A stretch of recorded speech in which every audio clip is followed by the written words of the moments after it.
जय श्रीकृष्ण। ओम कृष्णं वन्दे जगद्गुरुं।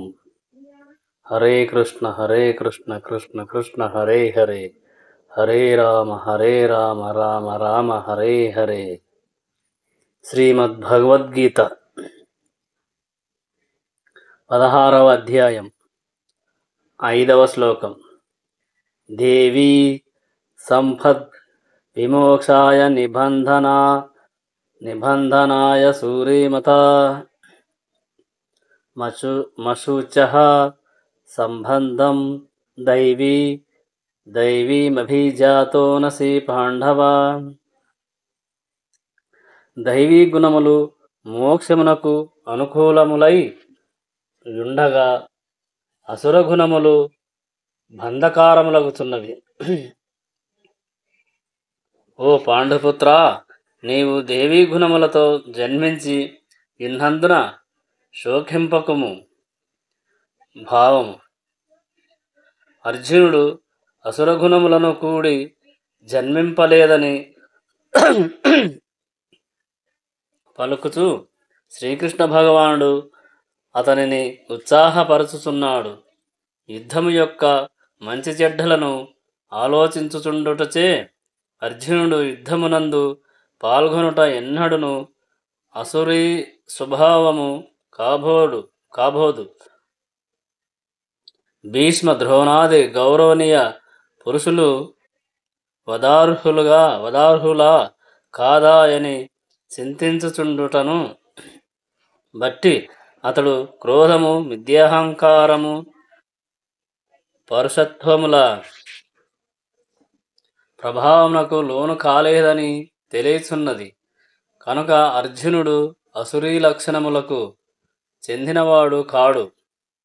వాస్తవమునకు క్షత్రియుడైన వానికి శత్రువుపై బాణములను గుప్పించుటయే దైవీ స్వభావము. అట్టి ధర్మము నుండి విరమించుటయే అసుర స్వభావము కాగలదు. కనుక అర్జునుని శోకమునకు ఎట్టి కారణము లేదు. వర్ణాశ్రమ నియమములను యథావిధిగా పాటించువాడు సదా దైవీ స్థితి అందే నెలకొనియుండును. 6వ శ్లోకం. ద్వౌ భూతా సర్గౌ లోకేనస్మిన్ దైవ అసుర ఏవ చ దైవో విస్తరశః ప్రోక్త అసురం పార్థ మే శృణు. ఓ పృథా కుమారా, ఈ లోకమునందు దైవ అసురులనేటి 2 రకములు జీవులు కలరు. దైవీ గుణములను ఇదివరకే నేను వివరముగా తెలిపిహింటిని. ఇక అసుర స్వభావమును గలవారి గుణములను నా నుండి ఆలకింపుము. భావం: అర్జునుడు దైవీ గుణములతో జన్మించిన వాడని పలుకుచూ అతనికి ధైర్యమును గొలిపిన శ్రీకృష్ణ భగవానుడు ఇక అసురీ గుణములను వివరింప ఉద్యుక్తుడగుచున్నాడు. జగమునందు బద్ధజీవులు 2 తరగతులుగా విభజింపబడియుందురు. అందు దైవీ గుణములతో జన్మించిన వారు నియమబద్ధమై జీవితమును గడుపుదురు. అనగా వారు శాస్త్ర విధులకు మరియు ప్రమాణికులైన వారి ఉపదేశములకు కట్టుబడియుందురు. వాస్తవమునకు ప్రతి ఒక్కరూ ఈ విధముగానే ప్రామాణిక శాస్త్రాధారముగా తమ ధర్మమును నిర్వర్తించవలేను. ఇట్టి స్వభావమే దైవీ స్వభావమనబడును. అట్లుగాక శాస్త్ర నియమములను పాటింపక కేవలము తనకు తోచిన రీతిగా వర్తించువాడు దాన స్వభావము కలవాడని పిలువబడును. అనగా శాస్త్రమునందు తెలియజేయబడిన విధి నియమములను పాటించుట తప్ప దైవీ సంపదకు వేరొక్క ప్రమాణము లేదు. దేవదానవులు ఇరువురును ప్రజాపతి నుండియే జన్మించిరని వేద వాజ్మయము తెలుపుచున్నది. కాని వారిరువురు నడుమ భేదమేమనగా ఒక తరగతి వారు వేద విధులను ఆమోదించగా ఇంకొకరు వానిని ఆమోదించరు. 7వ శ్లోకం. ప్రవృత్తిం చ నివృత్తిం చ జనాన విదురాసురాः న శౌచం నాపి చాచారో న సత్యం తేషు విద్యుతే. అసురీ గుణములు గలవారు చేయవలసినదేదియో చేయరానిదేదియో ఎరుగకుందురు. శుచితత్వము గాని సదాచారము గాని సత్యము గాని వారి యందు గోచరింపదు. ప్రతి నాగరిక మానవ సమాజమునందు ఆది నుండియు ఆచరించబడేడి కొన్ని శాస్త్ర నియమ నిబంధనలు ఉండును. వేద నాగరికతను పాటించుచు మిక్కిలి నాగరికులని ప్రసిద్ధి నొందిన ఆర్యుల విషయమున ఇది ముఖ్యముగా సత్యమయ్యున్నది. కానీ అట్లు శాస్త్ర నిబంధనలను పాటింపని వారే అసుర స్వభావమును కలిగినవారు. కనుకనే అసుర స్వభావము గల వారు శాస్త్ర నియమముల నెరుగుట గాని వానిని అనుసరించవలనను ఉద్దేశమును కలిగియుండుట గాని సంభవింపదని ఇచ్చట పేర్కొనబడినది. అట్టి వారిలో అధిక శాతము ఆ నియమములను ఎరుగకుందురు. ఒకవేళ కొంతమంది ఆ నియమములను ఎరిగియున్నను వానిని అనుసరించుటకు సిద్ధమై ఉండరు. అనగా శ్రద్ధగా వేద నియమానుసారం వర్తించవలననేది సంకల్పము గాని అసుర స్వభావము గల వారికి ఉండదు. వారు అంతర్యమునందు గాని బాహ్యమునందు గాని శుచితత్వమును కలిగి ఉండరు. ప్రతి ఒక్కరూ స్నానము, దంతాదావనము, క్షౌరము, శుభ్ర వస్త్రధారణము వంటి కర్మల ద్వారా దేహమును బాహ్యమునందు శుచిగా నుండవలెను.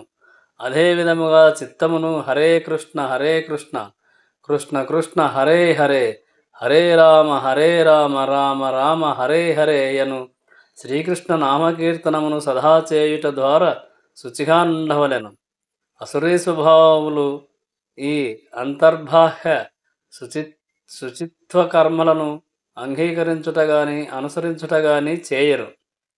ఇక సదాచార విషయమున మానవ నైజమునకు మార్గదర్శకములైన పెక్కు నియమ నిబంధనలు శాస్త్రములందు గలవు. ముఖ్యముగా మానవులకు శాసన గ్రంథం వంటి మను సంహిత అట్టి శాస్త్రములలో ప్రధానమైనది. నేటికిని హిందువులు దానిని అనుసరింతురు. వారసత్వపు నియమములు మరియు ఇతర న్యాయ సంబంధమైన విషయములు దాని నుండియే గ్రహింపబడినవి. అట్టి మాను సంహిత యందు స్త్రీలకు స్వతంత్ర్యమును ఒసగరాదని తెలుపబడినది. దీని భావము వారిని బానిసల వలె ఉంచవలెనని కాదు, వారిని పిల్లల వలె అతి జాగ్రత్తగా కాపాడవలననియే అర్థము. సాధారణముగా పిల్లలు స్వేచ్ఛ వసగబడదు. అంత మాత్రమున వారు బానిసలుగా ఉంచబడుదరని అర్థము కాదు. కానీ అసురా స్వభావము గలవారు ఈనాడు ఆ నియమములను త్రోసిపుచ్చి స్త్రీకి పురుషునికి వసగినంత స్వేచ్ఛ వసగవలనని భావించుతున్నారు. అయినను వారి భావనము ప్రపంచ సామాజిక స్థితిని ఏమాత్రము మార్చలేకపోయినది. వాస్తవమునకు స్త్రీకి జీవితపు ప్రతి దశయందును రక్షణము నొసగవలెను. బాల్యమున తండ్రిచే, యౌవనమున భర్తచే, వృద్ధాపమున కుమారులచే ఆమె రక్షింపబడవలెను. అనుసంహిత ప్రకారం ఇదియే సరి అయిన సాంఘిక పరిస్థితి. కానీ ఆధునిక విద్యా విధానం స్త్రీకి ఒక గర్వమును కూడిన భావమును కృత్రిమముగా సృష్టించినది. కనుకనే ప్రస్తుత కాలమున వివాహము లేదా దాంపత్య జీవనము కేవలము కల్పనగా లేక ఊహగా మాత్రమే మిగులుచున్నది. అంతేగాక నేటి కాలమున స్త్రీల నైతిక వర్ధనము కూడా సరిగా లేదు. అనగా దాన ప్రవృత్తి గలవారు సంఘమునకు శ్రేయోదాయకమగు ఏ నియమమును కూడా అంగీకరింపరు. ఋషులు అనుభవ అనుభవమును మరియు వారిచే విధింపబడిన విధి నియమములను పాటింపకుండుట చేతనే అసుర స్వభావము కలిగిన జనుల సాంఘిక స్థితి కడు దుఃఖమై ఉన్నది. 8వ శ్లోకం. అసత్యమప్రతిష్టం తే జగదాహూర నిస్వరం అపరస్పరసమద్భుతం అస్పరస సంభూతం కిమన్యత్ కామహైతుకం. ఈ జగము అసత్యమనియు ఆధారము లేనిదనియు నియామకుడు ఎవ్వడునూ దీనికి లేడనియు సంగమాభిలాష చేతనే ఉత్పన్నమైనట్టి దీనికి కామము తప్ప వేరొక్కటి కారణము కాదనియు వారు పలుకుదురు. అసుర స్వభావులు ఈ జగమును భ్రాంతి అని నిర్ణయింతురు. దీనికి కార్యకారణములు గాని నియామకుడు గాని ప్రయోజనము కాని లేవనియు సర్వము మిథ్యమనియు వారు భావింతురు. ఈ జగత్తు భౌతిక చర్య ప్రతి చర్యల వలన యాదృచ్ఛికముగా ఏర్పడినదని పలుకుదురే కాని ఒక ప్రత్యేక ప్రయోజనార్థమై భగవానునిచే సృష్టింపబడినదని వారు భావింపజాలరు. ఈ జగత్తు దానంతట అదే వచ్చినందున దాని వెనుక భగవానుడు ఒకడున్నాడని నమ్మవలసిన అవసరం లేదనేది తమ స్వంత సిద్ధాంతమును వారు కలిగియుందురు. వారు ఆత్మ మరియు భౌతిక పదార్థము నడమగల వ్యత్యాసమును గమనింపరు. అదేవిధముగా దివ్యాత్మను కూడా వారు అంగీకరింపరు. వారి ఉద్దేశమున సమస్తమును పదార్థమే అనగా సమస్త విశ్వము అజ్ఞానమయమేనని వారి భావము. సమస్తము శూన్యమేననియు మరియు కనిపించున్నదంతటికీ మన అజ్ఞానమే కారణమనియు వారు తలతురు. నిజమునకు అస్తిత్వము లేనటువంటి పెక్కింటిని మనము స్వప్నమునందు సృష్టించినట్లుగా వైవిధ్యము గల సృష్టిలన్నీయు అజ్ఞానము యొక్క ప్రదర్శనయే అని వారు నిశ్చయముగా పలుకుదురు. కానీ మేల్కాంచినంతనే ఆదియంతయు స్వప్నమేనని మనము గుర్తింతుము. దానవ స్వభావులు జీవితము స్వప్నం వంటిదే అని పలికినను ఆ స్వప్నమును అనుభవించుటలో అతి ప్రవీణులై ఇందురు. తాత్కారణమున జ్ఞానమార్జించుటకు బదులు తమ స్వప్న నగర మందే మరింతగా వారు బంధింపబడుతుంచుందురు. స్త్రీ పురుషుల సంఘముచే శిశువు జన్మించినట్లు ఈ జగత్తు కూడా ఎట్టి ఆత్మ లేకనే ఏర్పడుచున్నదని వారు తలతురు. పదార్థములు కలయిక చేతనే జీవులు సృష్టింపబడుచున్నారనియు మరియు ఇచ్చట ఆత్మయనేడి ప్రశ్నయే ఉదయించదనియు వారి భావనము. స్వేదము నుండి శవము నుండి పలు జీవరాశులు ఎట్టి కారణము లేకనే ఉద్భవించినట్లు జగత్తంతయు భౌతిక మూలకముల కలయికచే ఏర్పడినదనియు తాత్కారణముగా భౌతిక ప్రవృత్తే సృష్టికి కారణమనియు అంతకు మించి వేరే కారణమేమధియును లేదనియు వారు పలుకుదురు. నా అధ్యక్షత యందే సమస్త జగత్తు నడుచుతున్నది అను భగవద్గీత యందలి శ్రీకృష్ణ భగవానుని పలుకులను వారు విశ్వసింపరు. అనగా ఈ జగత్తు యొక్క సృష్టికి సంబంధించిన పూర్ణ జ్ఞానము అసుర స్వభావులకు ఉండదు. ప్రతి ఒక్కరూ దాని విషయమున వారి వారి స్వంత సిద్ధాంతములను కలిగియుందురు. శాస్త్ర నిర్దేశములను యథార్థమగును మరియు ప్రామాణికమగును అనగా అవగాహన చేసుకొనవలనేని భావింపనందున శాస్త్రముల యొక్క అన్ని వ్యాఖ్యానములు కూడా సమానమైనవే మరియు సరి అయినవే అని వారు భావింతురు. 9వ శ్లోకం. ఏతాం దృష్టిమవష్టభ్య నష్టాత్మనోల్ప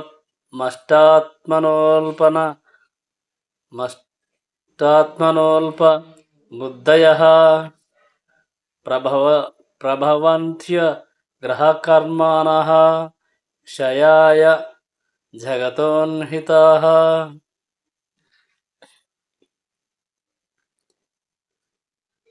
నష్టాత్ములను అల్పబుద్ధులను అగు అసుర స్వభావమును గలవారు ఇట్టి అభిప్రాయములచే అనుసరించుచు అహితములను జగద్వినాశకరములను అగు ఘోర కర్మలలో నియుక్తులగుదురు.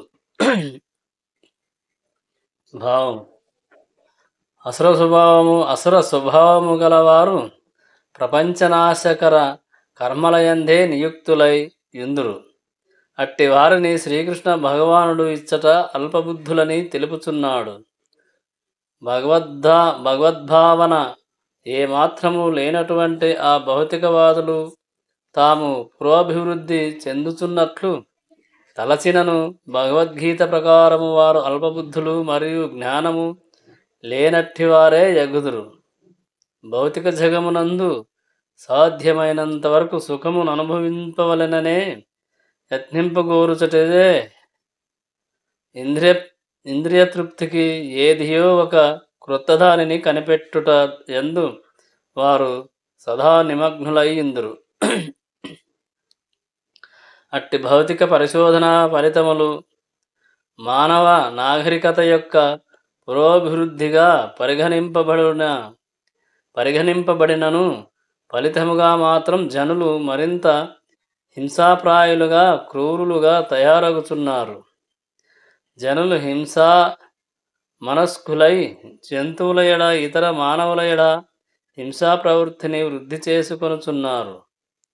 ఇతర జీవుల ఎడ ఏ విధముగా వర్తించవలెనో వారు ఎరుగజాలకున్నారు. అట్టి అసుర స్వభావుల యందు జంతుహింస మిక్కిలి ప్రముఖమై ఇండును. తమ పరిశోధనల ద్వారా సర్వులకు వినాశనమును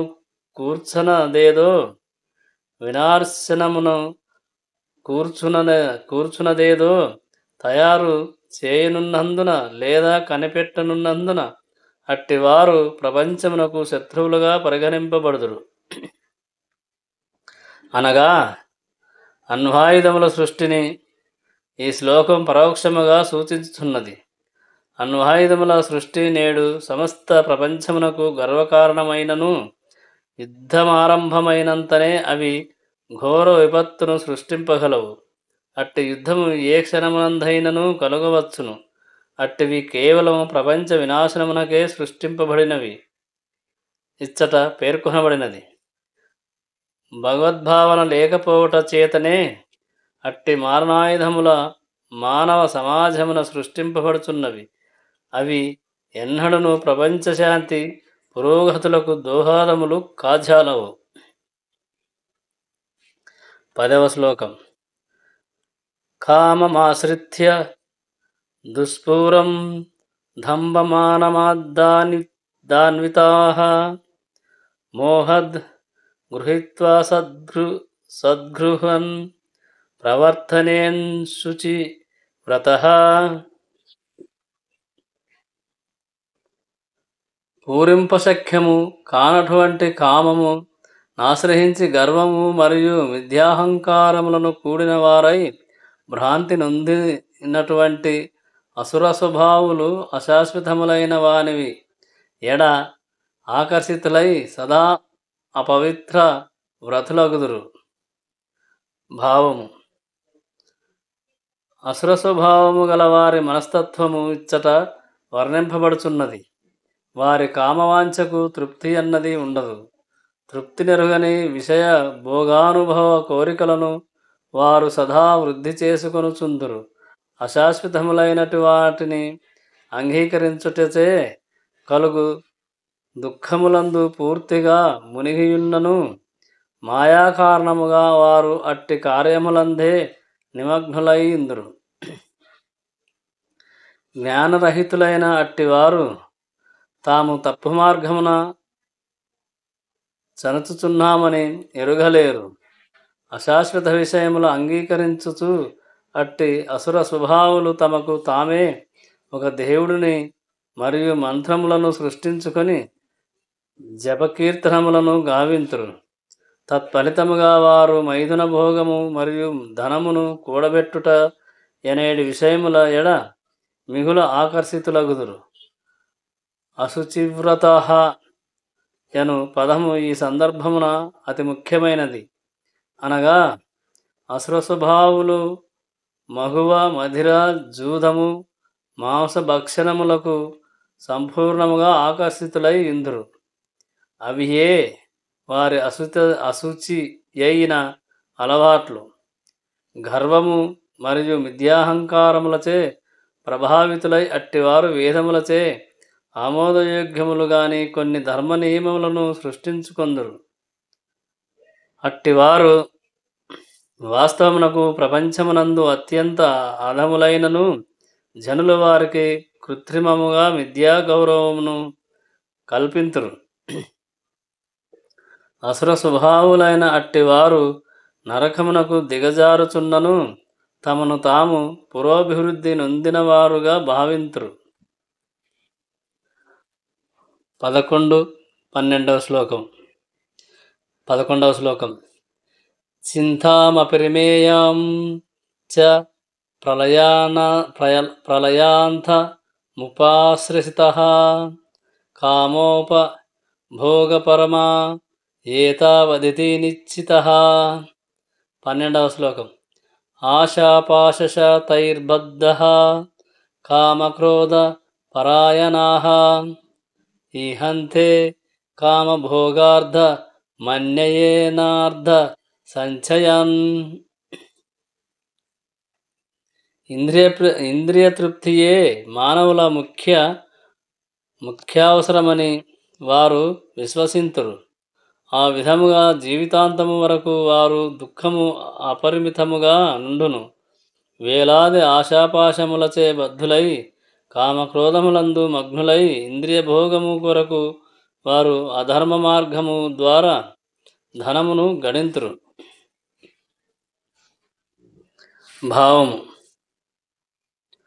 అసుర స్వభావులు ఇంద్రియ భోగమునే జీవిత లక్ష్యముగా అంగీకరింతురు. ఆ భావననే వారు మరణము వరకు కొనసాగింతురు. మరణము పిదప వేరొక జన్మము ఉన్నదని గాని కర్మానుసారం జీవుడు వివిధ దేహములను పొందవలసి వచ్చునని గాని వారు విశ్వసింపరు. వారి జీవన ప్రణాళికలు ఎన్నడూనూ పూర్తి కావు. ఒక ప్రణాళిక పిదప వేరొక ప్రణాళికను తయారు చేయుచు పోయేడి వారి ప్రణాళికలు ఎన్నడూనూ పూర్తి కావు. అట్టి అసుర స్వభావము కలిగిన మనుషుని అనుభవము నాకు కలదు.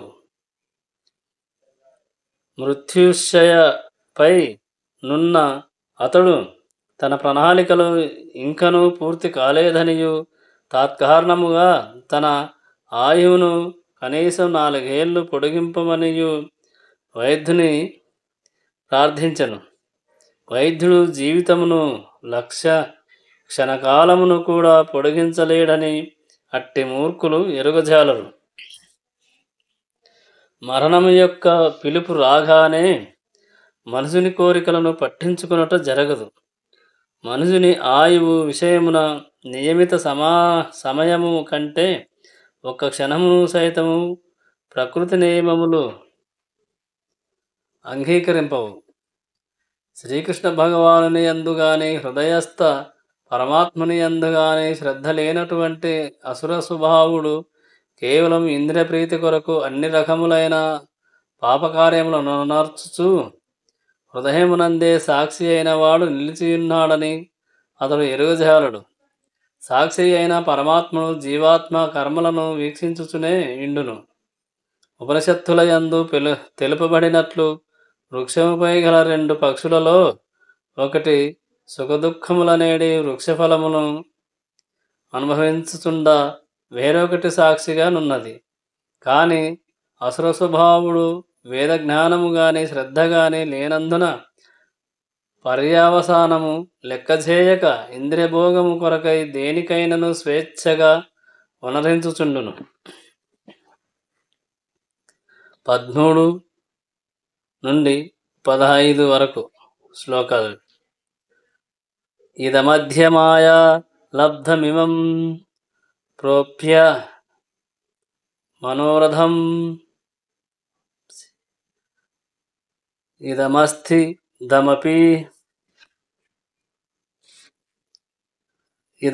దమపి మే భవిష్యతి పునర్ధనం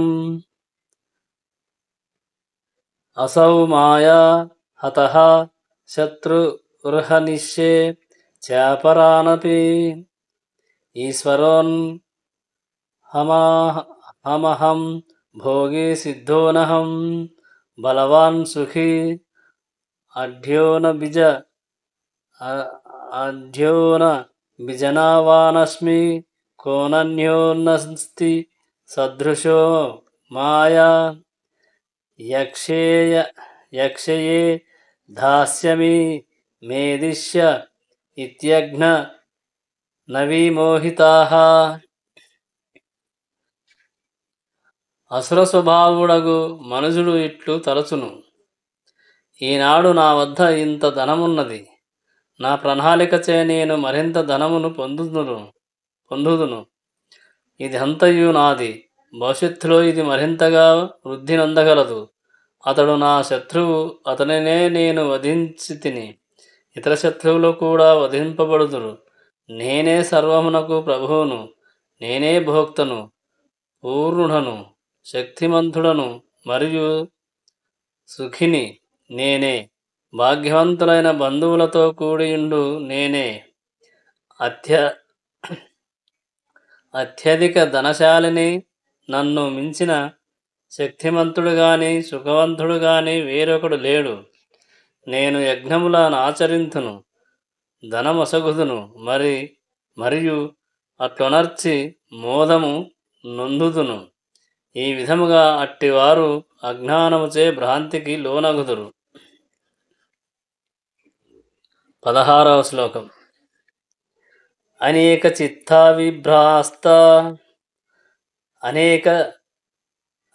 చిత్తా విభ్రాంత మోహజాలస మావృతః ప్రసక్తాః కామభోగేషు పతంతి నరకేషు. వారు ఈ విధముగా అనేక చిత్త విభ్రాంతులచే కలతనొంది మాయాజాలముచే బద్ధులై ఇంద్రియభోగమునేడి మిగుల అనురక్తిని పొంది నరకమున బడుదురు. భావం: అసుర స్వభావుడు తన ధనార్జన కాంక్షకు హద్దును గాంచడు. అది అపరిమితమైనది. ప్రస్తుతము తన వద్ద ధనమెంతున్నది, దానిని వినియోగించి మరింతగా ధనమునెట్లు వృద్ధి చేయగలననేడి ప్రణాళికలను మాత్రమే అతడు ఆలోచించును. తత్కారణముగా అతడు అధర్మ మార్గమున వర్తించుటకును వేరొక నల్ల బజారులో కార్యములను సాగించును. భూమి, కుటుంబం, గృహం, ధన సంపత్తులచే మోహితుడైయుండునతడు వానిని ఇంకనూ వృద్ధి చేసుకొనవలననియే యోచించుచుండును.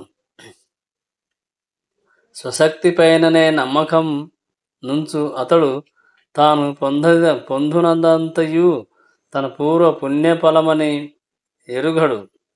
వాస్తవమునకు గృహాదులను ప్రోగు చేసుకొనుటకు ఈ జన్మమున అతనికి అవకాశమొసగబడినది. కానీ అదంతయు పూర్వకర్మల ఫలమనేడి భావనము అతనికి ఉండదు. తనకున్న ధనమంతయు తన ప్రయత్నము చేతనే లభించినదని అతడు తలపోయును. అనగా అసుర స్వభావుడు తన స్వీయ యత్నమునే నమ్మును గాని కర్మ సిద్ధాంతమును కాదు. కాని కర్మ సిద్ధాంతం ప్రకారం మనుజుడు ఉన్నత కుటుంబమున జన్మించుట, ధనవంతుడగుట, విద్యను పొందుట, సౌందర్యమును ఇండుట ఎననవి పూర్వజన్మ పుణ్యకార్యము వలన వనగూడును. అయినను అసుర స్వభావము గలవాడు ఇవన్నీయును యాదృచ్ఛికములనియు మరియు స్వీయ స్వీయ సామర్థ్యము వలన కలుగుననియు భావించును. మానవుల యందలి వైవిధ్యము, సౌందర్యము, విద్య మున్నగు వాని వెనుక గల పూర్ణ అమరికను వారు గుర్తు గజాలరు. తనకు పోటీవచ్చు వాని అట్టి దాన స్వభావుడు తన శత్రువుగా భావించును. నేటి కాలమున ఇట్టి అసుర స్వభావులు పలురు గలరు. వారు ఒకరినొకరు శత్రువులై ఇందురు. మానవుల నడుమ, కుటుంబముల నడుమ, సంఘముల నడుమ, చివరకు దేశముల నడుమ అట్టి శత్రుత్వము మరింతగా దృఢతరమగుచున్నది. తాత్కారణముననే ప్రపంచమంతటను కలహము, యుద్ధము, శత్రుత్వము అనునవి నిత్యముగా సాగుచున్నవి. దానవ ప్రవృత్తి గల ప్రతి వాడును ఇతరులను నష్టపరచి తాను జీవించనెంచును. అట్టివాడు సాధారణముగా తననే భగవానునిగా భావించును. భగవానుని అన్యత్ర ఎందులకై వెదుకుచున్నారు? మీరే స్వయముగా భగవానుడు. మీకు ఏది నచ్చితే అదే చేయవచ్చును. భగవానుని విశ్వసించకండి, అతనిని త్యజించండి, అతడు మృతప్రాయుడు అనుచు అట్టి దానవ స్వభావము గల ప్రచారకులు తమ శిష్యులకు బోధలు కావించుచుందురు. వాస్తవమునకు ఇట్టి ఉపదేశములు అసుర స్వభావములైనట్టివి. అసుర స్వభావములు గలవాడు ఇతరులు తనతో సమానముగా ధనవంతులు మరియు పలుకుబడి గలవారినైనను తన కన్నను వేరొక్కరు అధిక ధనవంతులు కారనియు అధిక పలుకుబడి గలవారు కారనియు తలచును. అట్టివాడు ఇతరుల తన కన్నను ధన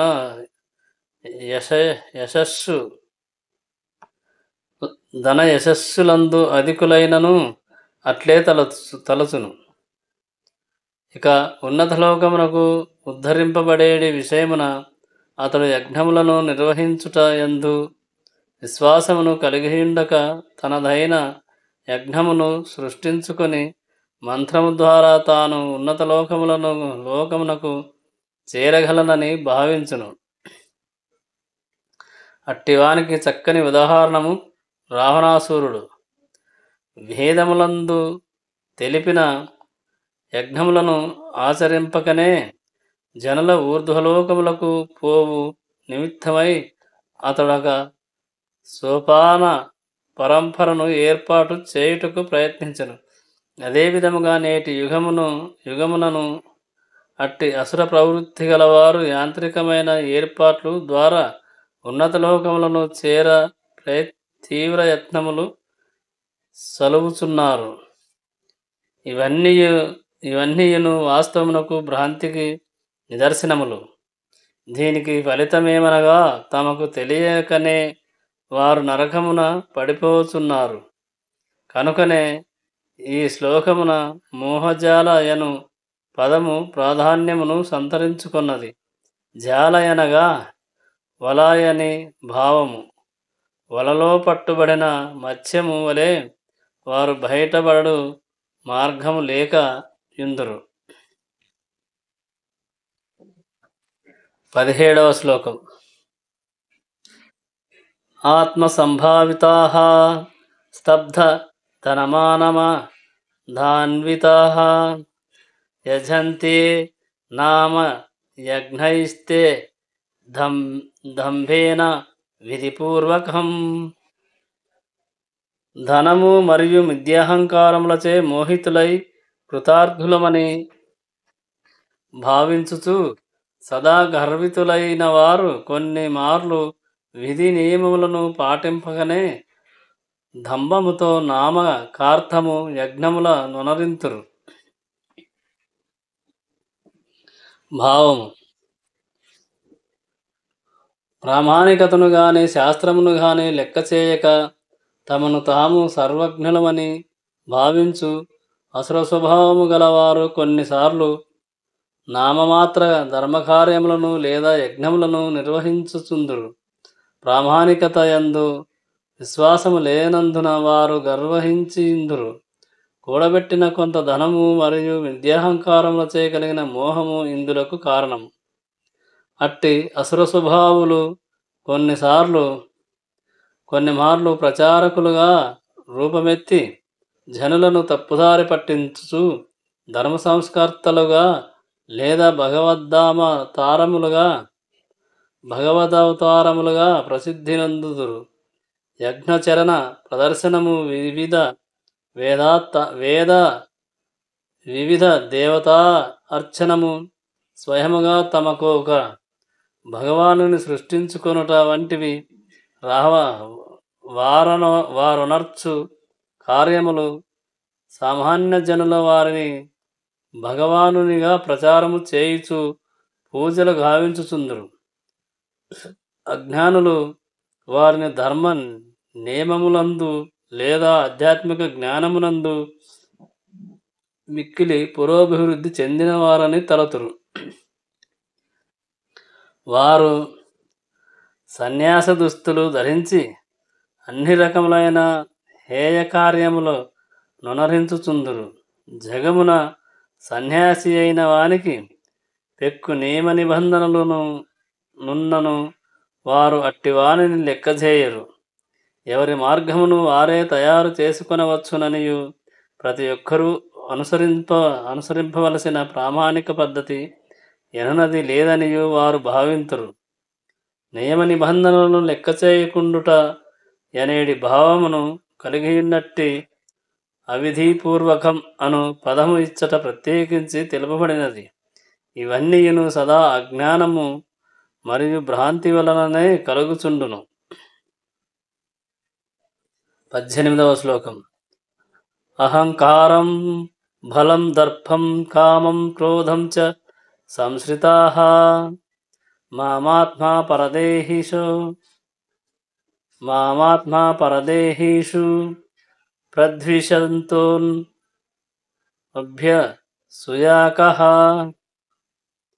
విద్యాహంకారము, బలము, గర్వము, కామము, క్రోధములచే భ్రాంతులైన అసుర స్వభావులు తమ దేహమునందు మరియు ఇతరుల దేహములందు నిలిచియున్న దేవదేవుడైన నా ఎడ అసూయ గలవారై నిజమైన ధర్మమును దూషింతురు.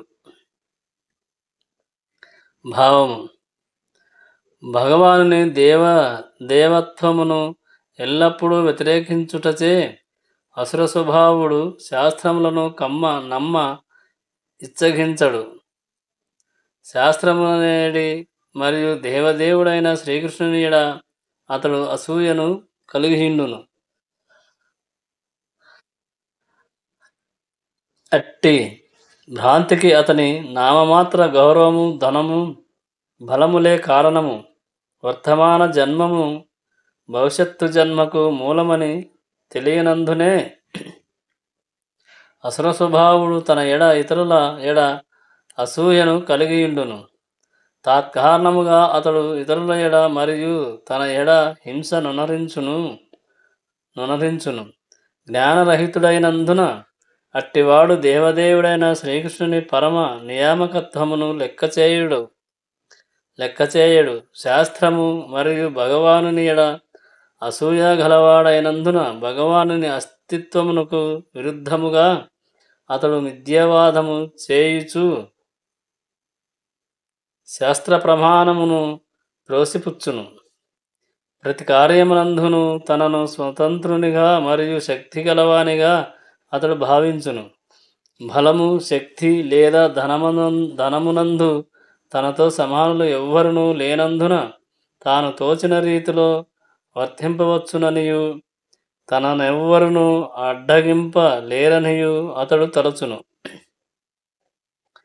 అట్టి అసుర స్వభావుడు తన భోగకర్మలను అడ్డగించు శత్రువు ఉన్నాడని తెలిసినచో అతనిని తన శక్తినుపయోగించి నశింపజేయుటకు ప్రణాళికలు రూపొందించును. 19వ శ్లోకం. తానాహం ద్విషితాః క్రూరాన్ సంసారేషు నరాధమాన్ క్షిపామ్య జస్ర మశుభానసురిష్వేవ యోనిషు. అసూయ గలవాడను క్రూరములను అగు నరాధములను వివిధ అసుర జన్మలనేడి సంసార సాగరమున నేను శాశ్వతముగా పడద్రోయుచున్నాను. జీవుని ఒక ప్రత్యేక దేహమునందు ప్రవేశింపజేయుట భావము.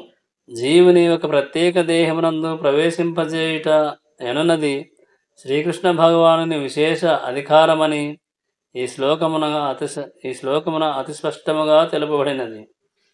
దాన ప్రవృత్తి గలవాడు భగవానుని అధికారమును అంగీకరింపక తనకు తోచిన రీతిలో వర్తించినను అతని తదుపరి జన్మము మాత్రం ఆ భగవానుని నిర్ణయము పైననే ఆధారపడి ఉండును. అది ఎన్నడూనూ అతనిపై ఆధారపడి ఉండదు.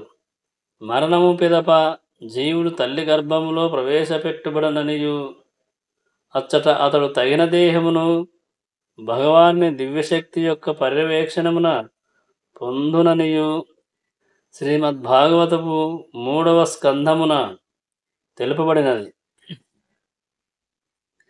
కనుకనే భౌతిక జగమున జంతువులు, కీటకములు, మానుష్యాది పలు జీవ జాతులను మనము గాంచుచున్నాము. అవన్నీయును శ్రీకృష్ణ భగవానుని శక్తి చేతనే రూపొందినవి గాని యాదృచ్ఛికముగా కాదు. ఇక అసుర స్వభావుల విషయమున వారు సదా అసుర యోనులందే ఉంచబడుదురనియు తాత్కారణముగా వారు ద్వేషులుగాను మరియు నరాధారములుగాను కొనసాగుదురనియు ఇచ్చట తెలుపబడినది. అట్టి అసుర స్వభావులు సదా కామపూరులను, హింసాస్వభావులను, ద్వేషులను, సూచి రహితులను అయ్యుందురు. అరణ్యములందు నివసించు పలు రకములైన వేటగాండ్రు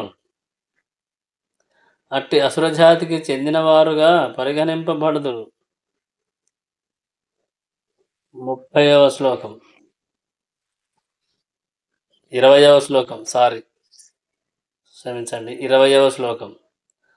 అసురీం యోని మాపన్నా మూఢా జన్మని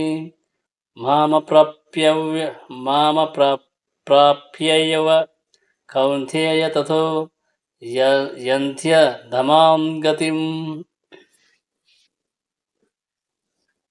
ఓ కౌంతేయ, అసురయోనుల యందే మరలా జన్మించి అట్టివారు నన్నెన్నడను పొందజాలక క్రమముగా అతి హేయమైన జన్మలకు పతనము నొందుదురు. భావము: భగవానుడు పరమ కరుణామయుడనేడి విషయము తెలిసినదే కాని అతడు అసుర స్వభావము గలవారి ఎడ మాత్రము ఎన్నడను దయాస్వభావమును చూపడని ఈ శ్లోకమున మనము గాంచుతున్నాము. అసుర స్వభావులు ప్రతి జన్మయందును అవే అసురయోనులను యందు ఉంచబడుదురనియు భగవానుని కరుణను పొందజాలక వారు పతనము నొందుదరనియు స్పష్టముగా తెలుపబడినది. ఆ విధముగా వారు చివరకు శునక, సుఖర, మార్జలముల వంటి హేయ జన్మలను పొందుదురు. అట్టి దానవ స్వభావులు తరువాతి జన్మలో ఎట్టి స్థితి యందును భగవత్కరుణను పొందు అవకాశమే లేదని ఇచ్చట స్పష్టముగా వివరింపబడినది. అట్టివారు క్రమముగా పతనము నొంది సుఖరాములుగా జన్మింతురని వేదములందును తెలుపబడినది. భగవానుడు దాన స్వభావుల ఎడ దయాళులువు కానిచో అతనిని దయాపూర్ణుడని ప్రకటించరాదు. కథాయని ఎవరైనను వాదించు నవకాశము కలదు. అట్టి ప్రశ్నకు సమాధానముగా పరమపురుషుడు ఎవ్వరి ఎడను ద్వేషమును కలిగియుండడని వేదాంత సూత్రములందు మనము గాంచవచ్చును. అనగా అసుర స్వభావులను అతి నీచ జన్ములయందు పడద్రోయుట ఎనునది ఆ భగవానుని కరుణకు వేరొక రూపమై ఉన్నది. ఉదాహరణకు భగవానునిచే చంపబడుట అసురులకు శుభప్రదమే కాగలదు. ఏలయన శ్రీకృష్ణ భగవానుని చేతిలో మరణించిన వారందరూ ముక్తిని పొందియుండురని పురాణములందు మనము గాంచియే ఉన్నాము. రావణుడు, కంసుడు, హిరణ్యకశ్యపుడు వంటి అసురుల చరిత్రలే ఇందుకు తాత్కారణములు. వారిని సంహరించుటకే శ్రీకృష్ణ భగవానుడు పలు అవతారములను దాల్చెను. అనగా శ్రీకృష్ణ భగవానుని చేతిలో మరణించగలిగిన భాగ్యము కలిగినచో అసురులకు ఆ భగవానుని దయా ప్రాప్తించినట్లే యగును. 21వ శ్లోకం. త్రివిధం నరకస్యేధం ద్వారం నాశనామాత్మనః కామః క్రోధస్తథా లోభస్తస్మ దేతత్రయం త్యజేత్. కామము, క్రోధము, లోభము అనునవి 3 నరకద్వారములయ్యున్నవి. అవి ఆత్మనాశకరములు. కావున బుద్ధిమంతుడైన ప్రతి మనుషుడు వాటిని త్యజించి వేయవలెను. భావము. అసుర జీవనము ఆరంభము ఇచ్చట వర్ణింపబడినది. ప్రతి వాడును తన కామమును పూర్ణము చేసుకొన యత్నించును. అందులకు అతడు విఫలుడైనచో క్రోధము, లోభము ఉదయించును. అసురయోసులకు పతనము చెంద నిచ్చగింపమని ప్రతి బుద్ధిమంతుడను ఈ 3 శత్రువులను తప్పక విడువ యత్నించవలెను. భౌతిక బంధము నుండి ముక్తి నొందు నవకాశము లేని రీతిలో అవి ఆత్మను నాశనము చేయ సమర్థులై ఉన్నవి. 22వ శ్లోకం. ఏతైర్విముక్తః కౌంతేయ తమోద్వారైస్త్రిభిర్నరః అచరతాత్మాత్మనః శ్రేయస్తతో యాతి పరాం గతిం. ఓ కుంతీపుత్రా, ఈ 3 నరకద్వారముల నుండి తప్పించుకొనిన వాడు ఆత్మానుభూతికి అనుకూలములైన కార్యములను నునరించి క్రమముగా పరమగతిని పొందగలడు. భావము. కామము, క్రోధము, లోభము అనేటి ఈ 3 మానవ శత్రువుల ఎడ ప్రతివారును జాగరూకులై ఉండవలెను. ఈ 3 నుండి ఎంతగా బయటపడినచో మనుజుని అస్తిత్వము అంతగా పవిత్రము కాగలదు. పిదప అతడు వేదములందు నిర్దేశింపబడిన విధి నియమములను నిష్ఠగా పాటింపగలడు. ఆ రీతి మానవ జన్మకు సంబంధించిన విధి నియమములను పాటించుటచే అతడు క్రమముగా ఆత్మానుభవ స్థాయిని చేరగలడు.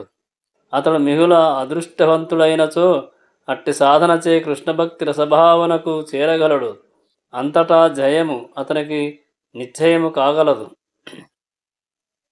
మనుషుడు పవిత్రుడగుటకు చేయవలసిన క్రియ ప్రతిక్రియ మార్గములు వేదాధ్యయమున విశదముగా వివరింపబడినవి. కామము, క్రోధము, లోభము అనునవి త్యజించుటపైననే సమస్త విధానము ఆధారపడి ఉన్నది.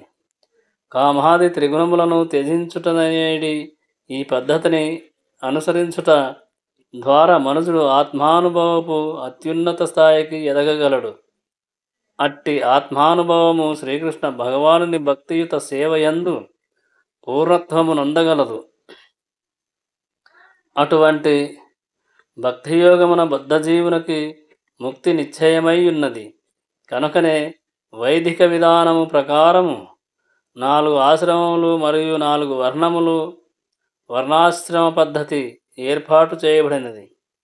అట్టి వివిధ వర్ణములకు మరియు ఆశ్రమములకు వివిధ నియమ నిబంధనలు గలవు. మానవుడు వాటిని పాటించగలిగినచో ఆ ప్రయత్నముగా అత్యున్నతమైన ఆత్మానుభవ స్థాయికి ఎదగగలడు. పిదప అతడు ముక్తిని అసంశయముగా పొందగలడు. 23వ శ్లోకం.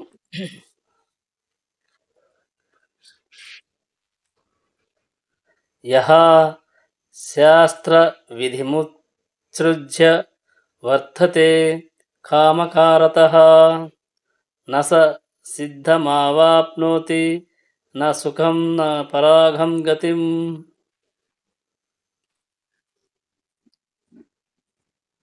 శాస్త్ర విధులను త్యజించి తోచిన రీతిని వర్తించువాడు పూర్ణత్వమును గాని సుఖమును గాని పరమగతిని గాని పొందజాలడు. భావము. పూర్వము వివరించినట్లు మానవుల యందలి వివిధ వర్ణములకు ఆశ్రమములకు పలు విధములైన శాస్త్ర విధులు శాస్త్ర నిర్దేశములు వసగబడి ఉన్నవి. ప్రతి ఒక్కరూ ఆ విధి నియమములను తప్పక అనుసరింపవలెను. ఒకవేళ మనుషుడు వాటిని పాటింపక కామము లోభము కోరికలను అనుసరించి తోచిన రీతిలో వర్తించినచో జీవితమున ఎన్నడను పూర్ణత్వము నొందలేడు. అనగా మనుషుడు ఈ విషయములనన్నింటినీ సిద్ధాంత రీతిని తెలిసినను తన జీవితమున వాటిని అమలుపరచకపోయినచో నరాధమునిగా తెలియబడగలడు. మానవ జన్మయందు జీవుడు బుద్ధిమంతుడై ఉన్నత పదమును పొందుటకు వసగబడిన విధి నియమములను అనుసరింపవలసి ఉన్నది. అతడు వాటిని అనుసరింపనిచో తనను తాను పతనము కావించుకొనగలడు. ఒకవేళ అతడు విధి నియమములను మరియు ధర్మ నియమములను పాటించినను అంత్యమున శ్రీకృష్ణ భగవానుని అవగాహన చేసుకునేడి స్థితికి అర్థించనిచో అతని జ్ఞానము వ్యర్థమే కాగలదు. భగవానుని అస్తిత్వమును అంగీకరించినను ఆ పరమపురుషుని భక్తియుత సేవలో నిలవనిచో అతని యత్నములన్నీయు వృధాయే కాగలవు. కనుక ప్రతి ఒక్కరూ కృష్ణభక్తి భావనాస్థితికి మరియు భక్తి యోగ స్థాయికి క్రమముగా ఎదగవలెను. ఆ సమయముననే మరియు ఆ స్థితి అందే మనుషుడు అత్యున్నత పూర్ణత్వమును పొందును గాని అన్యథా కాదు. ఇచ్చట కామకారతః యను పదము మిగుల ప్రధానమైనది. తెలిసియే నియమములను ఉల్లంఘించువాడు కామమునందు వర్తించిన వాడగును. తాను చేయునది నిషిద్ధమని తెలిసియు అతడు అట్లే వర్తించును. అట్టి వర్తనమే యథేష్టచరణ మనబడును. తప్పక చేయవలసియున్న కార్యములను సైతం చేయకుండుట చేతనే అతడు చపలుడు లేదా చంపలుడు అని పిలువబడును. అట్టివారు దేవదేవునిచే తప్పక శిక్షింపబడుదురు. మానవ జన్మ ప్రయోజనమైన పూర్ణత్వమును వారెన్నడను సాధింపలేరు. స్వీయ అస్తిత్వమును పవిత్రము ఉనర్చుకొనుటకే మానవ జన్మ ఉద్దేశింపబడినది. నియమ నిబంధనలను పాటింపనివాడు తనను తాను పవిత్రతను కావించుకొనలేడు. అలాగుననే యథార్థ సౌఖ్య స్థితిని సాధించలేడు. 24వ శ్లోకం. తస్మచ్ఛాస్త్రం ప్రమాణాంతే కార్యకార్యవ్యవస్థితౌ జ్ఞాత్వా శాస్త్రవిధో జ్ఞాత్వా శాస్త్రవిధానోక్తం కర్మ కర్తు మిహర్హసి. కనుక ప్రతి ఒక్కరూ శాస్త్ర నియమముల ద్వారా కార్యమననేమో అవగాహనము చేసుకొనవలెను. అట్టి విధి నియమములను తెలిసియే మనుషుడు కార్యమును నునరించవలెను. తద్వారా అతడు క్రమముగా ఉద్ధరింపబడగలడు. భావము పంచదశాధ్యాయమున తెలుపబడినట్లు వేదములందలి నియమ నిబంధనలన్నీయు శ్రీకృష్ణ భగవానుని తెలియట కొరకే ఉద్దేశింపబడినవి. కనుక మనుజుడు భగవద్గీత ద్వారా శ్రీకృష్ణ భగవానుని ఎరిగి భక్తియుత సేవలో నిమగ్నుడై శ్రీకృష్ణ భక్తి రసభావన యందు ప్రతిష్ఠితుడైనచో వేదాజ్మయమొసగు జ్ఞానమునందు అత్యున్నత పూర్ణత్వమును బడసినట్లే యగును. శ్రీకృష్ణ భగవానుని పొందుటకై ఉద్దేశింపబడిన ఈ మార్గమును శ్రీ చైతన్య మహాప్రభు అత్యంత సులభము గావించిరి. కేవలము హరే కృష్ణ కృష్ణ కృష్ణ హరే హరే, హరే రామ రామ రామ హరే హరే యను మహామంత్రమును జపించుట, భక్తియుక్త సేవాకార్యమున నిమగ్నమగుట, కృష్ణునకు అర్పించిన ఆహారమునే ప్రసాద రూపమున గ్రహించుట వంటి కర్మలను గావించుమని ఆయన జనులకు ఉపదేశించిరి. ఇట్టి భక్తి కార్యములన్నింటి యందు ప్రత్యక్షముగా నియుక్తుడైన వాడు వేదాధ్యయమునంతటిని అధ్యయనము చేసిన వానిగా భావింపబడును. అట్టివాడు పరిపూర్ణావగాహనకు నిశ్చయముగా వచ్చినట్టివాడే. కాని కృష్ణ భక్తి రసభావితులు కానివారికి, అనగా శ్రీకృష్ణుని భక్తియుత సేవలో నిలువని వారికి వేద నిర్దేశముల ద్వారానే ఏది చేయవలెనో ఏది చేయరాదో నిర్ణయింపబడవలెను. ఎటువంటి వాదము లేకుండా మనుజుడు ఆ రీతి వర్తింపవలెను. ఆ రీతి వేద నియమములను అనుసరించుటయే శాస్త్ర నియమానుసారము అనబడును. బద్ధజీవునియందు గోచరించు 4 దోషములకు శాస్త్రము అతీతముగా నుండును. జ్ఞానరహిత ఇంద్రియములను కలిగియుండుట, వంచన ప్రవృత్తిని కూడియుండుట, నిశ్చయముగా దోషాచరణము కలిగియుండుట, నిశ్చయముగా భ్రాంతికి లోనగుట ఎనునవే ఆ దోషములు. బద్ధ జీవనమందలి ఈ 4 దోషములే నియమ నిబంధనలను విధించుటలో మనుజుని అనర్హుని కావించుచున్నవి. కనుకనే ఈ దోషములను అతీతముగా నున్న శాస్త్రములచే విధింపబడిన విధి నియమములను ఎటువంటి మార్పు చేర్పులు లేక మహామునులు, ఆచార్యులు, మహాత్ములు అంగీకరించిరి. ఆధ్యాత్మిక అవగాహనకు సంబంధించిన పక్షములు భారతదేశమున కలవు. సాధారణముగా వాటిని నిరాకారవాది పక్షము మరియు సహకారవాది పక్షము అనుచు 2గా విభజించవచ్చును. ఆ ఇరువురును తమ జీవనమును వేద నియమానుసారమే కొనసాగించుచుందురు.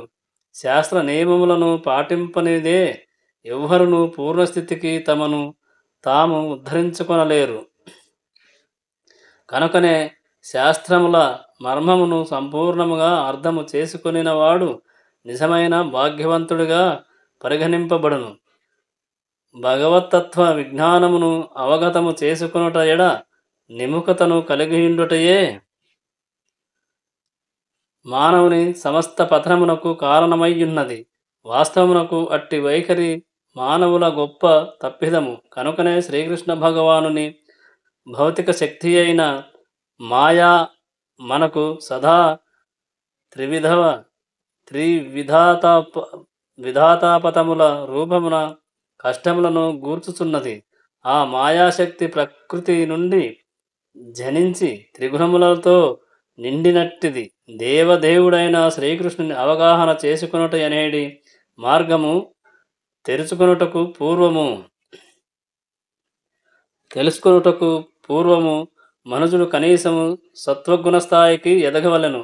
సత్వగుణ ప్రమాణమునకు ఎదగనిచో మనుజుడు అసుర జన్మకు కారణమైన రజస్తమో గుణములందే నిలవవలసి వచ్చును. రజస్తో గుణమ స్వభావములు శాస్త్రమును సత్పురుషుని దేవదేవుడైన శ్రీకృష్ణుని నిజా నిజావగాహనము హేళన చేయుదురు. గురుపదేశంలో తిరస్కరించు అట్టివారు శాస్త్రాది నిధులు లెక్క పెట్టరు. భక్తియోగపు మహిమను శ్రవణము చేసిన పిమ్మటయు వారు దానిని ఎడ ఆకర్షితులు గాక ఉదార్థమునకై తమకు తాము కొన్ని పద్ధతులు సృష్టించుకొందరు. ఇవియే మానవ సహజమునందు గల కొన్ని దోషములు అని శ్రీకృష్ణుడు తెలిపెను. జై శ్రీకృష్ణ, జై శ్రీరామ. ఈ 16వ అధ్యాయము ఇంతటితో సమాప్తం. 24వ శ్లోకంతో 16వ అధ్యాయం సమాప్తం. రేపటి వీడియోలో 17వ అధ్యాయం సప్తమాధ్యాయం రేపటి వీడియోలో వచ్చును. జై శ్రీకృష్ణ. హరే కృష్ణ హరే కృష్ణ కృష్ణ కృష్ణ హరే హరే, హరే రామ రామ రామ హరే హరే. జై శ్రీకృష్ణ.